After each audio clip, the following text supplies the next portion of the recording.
We're so glad you've joined us on the ERLC podcast to explore how the Bible addresses important cultural issues pertaining to life, religious liberty, marriage and family, and human dignity, and how we can walk in wisdom for God's glory and for the flourishing of our neighbors.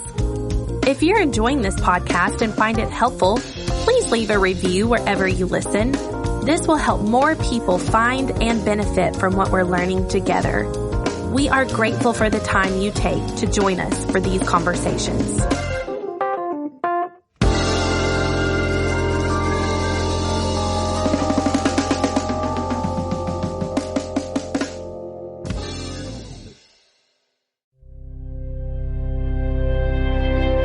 Marriage is a good gift from God, yet it's often elevated to the point that singles are left out. At the ERLC National Conference, Jennifer Marshall, in her talk, How Singles Can Contribute to a Marriage Culture, points out that singles have a valuable role to play. We hope you're encouraged by this message.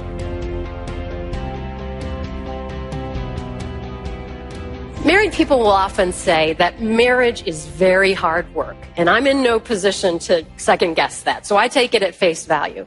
But we should also recognize that a marriage culture is hard work too.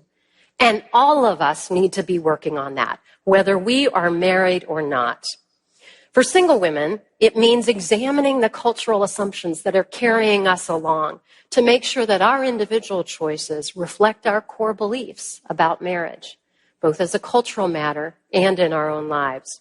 And that brings me to the personal question. How do we live in the gap where we are now and where we hope for to be in the future?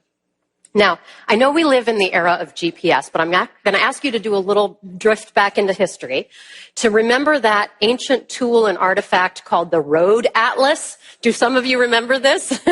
That book of 50 maps that was an essential tool for navigating the United States of America before we had satellite-directed handheld devices. And because it was so essential, it got really beat up. It would be under the front seat and on the back dash and in the trunk, and half of Ohio would get ripped out and it would be dog-eared. And it was really great and essential until you got to a place like Atlanta, a city that was booming in the 80s and 90s. And all of a sudden you found yourself on a freshly paved 6-lane highway trying to figure out what exit to take to get to your destination. And the road map you've got in your hand doesn't have a clue. As far as it's concerned, this road doesn't exist. It has nothing to say to the reality that's in front of your face.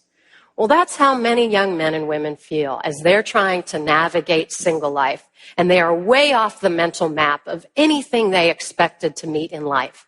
That can cause a lot of confusion, frustration, really a lot of disorientation. But you know what?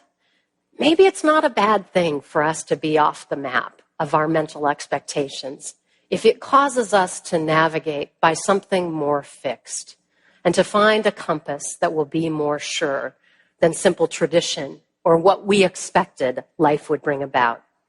Maybe those of us wrestling with singleness lasting longer than we expect can gain a deeper understanding of the meaning of marriage, and in that way play a part in helping to restore what marriage is all about and to disabuse our culture of what it is not about.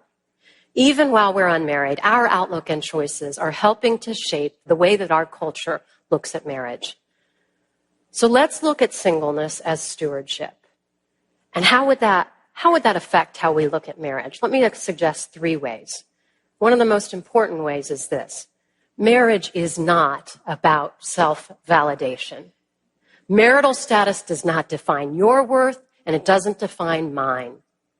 Our desire to be married should not be driven by a sense that it will somehow validate us as human beings. Our worth comes from our Creator, not a spouse, not a boyfriend, not any other person. Second, marriage is about serving another, not focusing on self. And singleness, in the same way, should be a place that we learn to serve others and use that single life to serve those around us. So corollary to this, our interactions between men and women should be about reconciliation, not about competition and agitation. And third, Both marriage and singleness present us with all kinds of opportunity to find purpose and contentment now, even as some of our desires go unfulfilled. Well, regrettably, we don't have many cultural examples of living well in this tension. I use the phrase now and not yet in the title of my book on singleness to reflect the fact that we should be seeking joy and contentment and purpose now, even as we hope for something more in the future. This is an outlook that is about being pro-marriage and pro-family, even as we have a rich and full understanding of what it means to be single. So how do we find contentment while these major desires remain unfulfilled? And how do we navigate this unexpected in-between?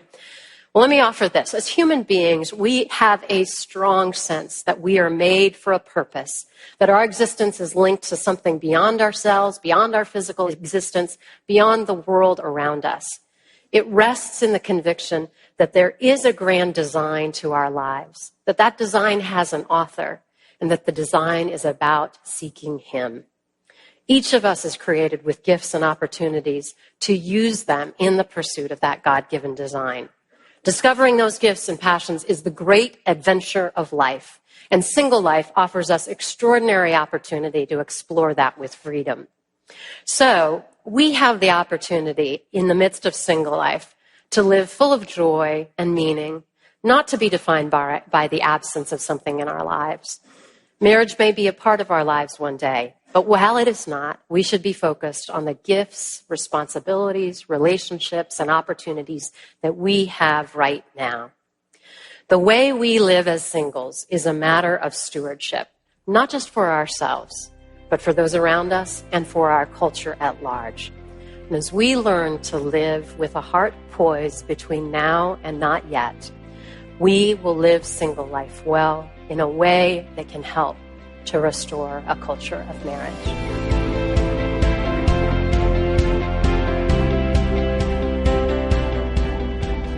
Thanks for listening to the ERLC podcast.